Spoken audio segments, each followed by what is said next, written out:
So to get some answers on what the going wrong with the Steelers running game, again, let's look at week 7, the Ravens, where it went right. One of the things that has changed, and we've got to get teams to start doing, is respecting, and they're coming up a lot more on the line of scrimmage. Look at the Ravens in this defense. It's a great illustration of playing back, and there's room. And one of the things that was really working as one of the creative aspects that has been really missing lately, that Chase Claypool threat, which worked for several touchdowns and even got teams to buy into as a decoy, which even works on this play here. We can watch as the Ravens actually fall into that trap. And Claypool just goes in motion. They respect it. And there's a gaping hole. When was the last time we saw that much room for a running back in the last 7 weeks? We haven't. So a little creativity on the offensive end to get some misdirection and get some opening would go a long way to helping out.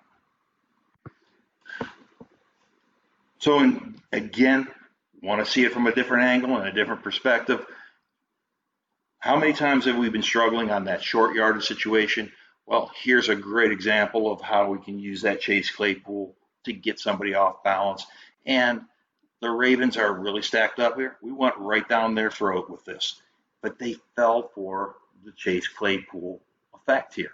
They're going into it trying to play against Chase Claypool threat. So they caught him a little bit off balance. Look how simple, one-on-one, bam, easy for Connor to get that 1 yard gain.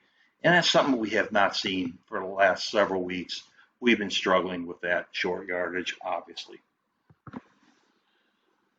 Now this is the third down, and this is where it actually tips. The running game starts to struggle at this point in time in the season. And although it worked out with the Steelers to win this one with the great defensive stand and the near pick interception in the end zone by Minka with that great burst to break up the pass, this game should have been victory formation. And this is where some of the mental mistakes have been coming in. I've been a big proponent of getting Derek Watt out there, of giving Dotson more of an opportunity to play at guard, which we're definitely going to see going into the final week, and he may even have to take over that role in the playoffs. Dotson's shown a lot of potential, but we'll come back to that another time. In this case here, we can see some of the mental errors that we have.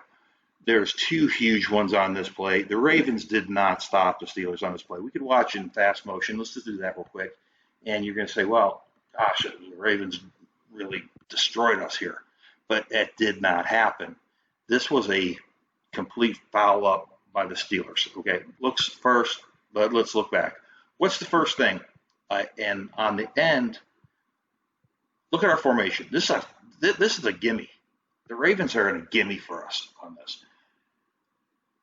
We have an extra lineman lined up, eligible. So Ebron goes in motion. You can actually even see when Villanueva calls out for the audible. There is 2 men. Ebron has been assigned by Villanueva. The only thing I can think of here for Filer, who really makes a mental error, is he must have misunderstood the communication because he completely botches this assignment, as does Vance Johnson at the bottom. Because, look, we have an extra man in there as tackle eligible. His responsibility is containment. With it, before Connor even gets the ball, he's done.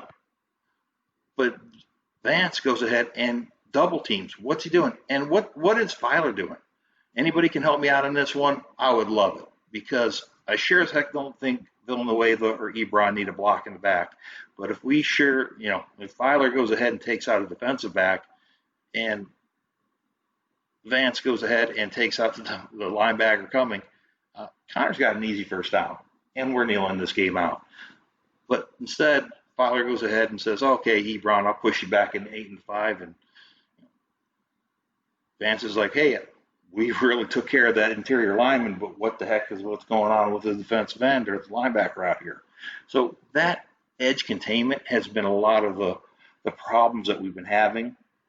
There's been a lot of mental breakdown on that. So that is something that really needs to get corrected, and it has not been. And I'm really going to blame on the coaches for this one. This one is all on Sean Sarah.